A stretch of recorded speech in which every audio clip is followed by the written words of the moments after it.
Saya kemarin membaca buku Pak Prabowo seharian, yaitu Paradoks Indonesia, karena saya ingin melihat apakah Pak Prabowo melaksanakan ini.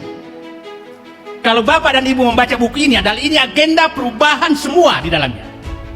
Tidak ada keberlanjutan apapun dari program Jokowi yang ada di dalam buku ini.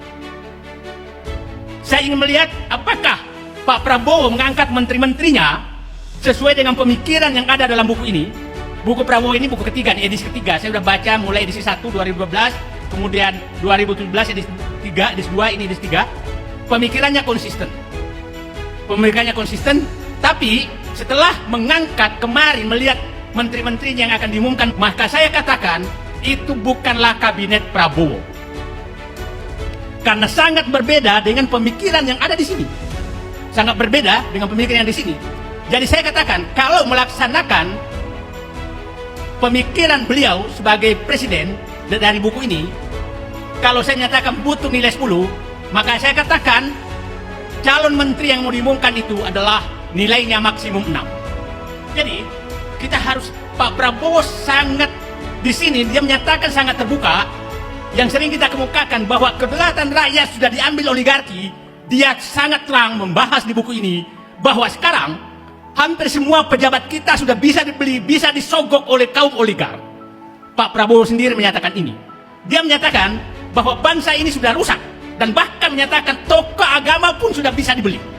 Semua unsur-unsur negara sudah bisa dibeli, sehingga pemilik kedaulatan sekarang ada di oligarki. Yang saya sering katakan, pusat kekuasaan oligarki nasional ada di pantai utara Jakarta. Nah, Pak Prabowo yang menyatakan itu, tapi faktanya menteri-menteri yang diangkat adalah tidak ada yang mewakili oligarki tersebut. Ada yang mewakili. Tidak tahu, semua yang diungkapkan di sini tentang ketimpangan, tentang ketidakadilan, dan beliau sudah menyatakan bahwa negara ini hanya bisa diselamatkan apabila muncul pendekar-pendekar pembela demokrasi. Saya menganggap yang hadir dalam ruangan ini adalah para pendekar-pendekar demokrasi.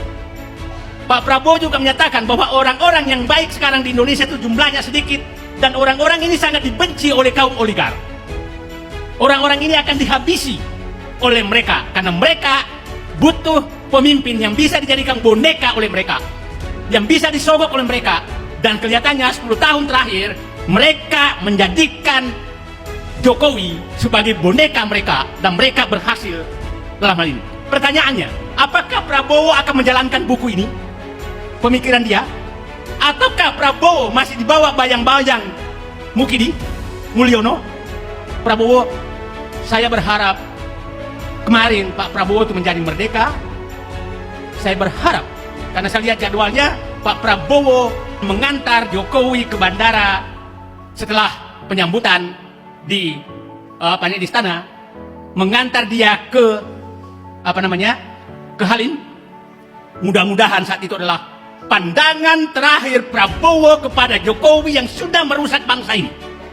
Dan Prabowo harus menyatakan niatnya bahwa kulepaskan kau demi keselamatan bangsaku, dan aku menjadi Prabowo yang sebenarnya, yang lepas dari kalian Mukudi. Itu yang saya harapkan terjadi. Mudah-mudahan jiwa patriotisme dan nasionalisme Prabowo bangkit dan membuang semua virus-virus Jokowi dalam darahnya, dalam pikirannya, dalam otaknya, bahkan dalam mimpinya pun harus tidak muncul. Karena saya menganggap Jokowilah yang merusak semua bangsa ini, Jokowilah yang merusak Prabowo, sehingga dia lari dari pemikiran dia.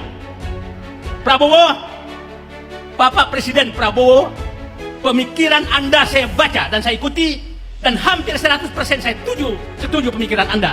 Tapi saya sangat sedih bahwa Bapak seorang jenderal, mantan pemimpin pasukan khusus, bisa terkalahkan oleh pengaruh Jokowi. Saya berharap hari ini Bapak lepaskanlah Jokowi pulang ke kampungnya, dan hilangkanlah bayang-bayang Jokowi di dalam diri Bapak, agar Bapak bisa memimpin bangsa ini. Kalau perlu, kalau memang si fufu Bapak itu mengganggu, maka rakyat Indonesia akan menyingkirkan dia dari sekitar Bapak. Bapak dan Ibu setuju? Singkirkan virus Jokowi dari sekitar penguasa negara, termasuk fufu Bapak.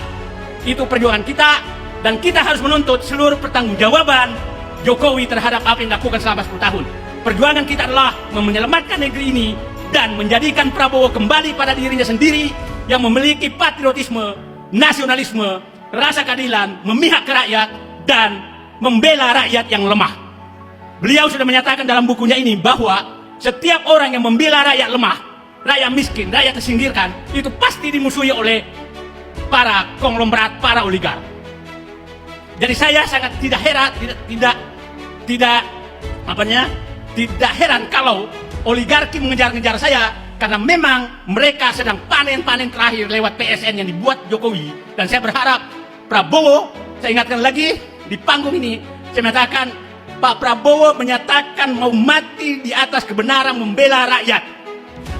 Maka saya menyatakan kalau mau mati membela rakyat, tempat mati yang pertama adalah PSN PIK 2, Rempang, dan Ibu Kota Negara. Disinilah kami menunggu langkah Pak Prabowo untuk menyelesaikan bangsa ini. Jadi itu saya pikir banyak sekali hal-hal, dan saya berharap kuncinya hanya satu: bersihkan dirimu, hai Presiden Jenderal TNI Purnawirawan Prabowo, dari pengaruh Jokowi yang sudah merusak bangsa ini. Terima kasih. Assalamualaikum warahmatullahi wabarakatuh.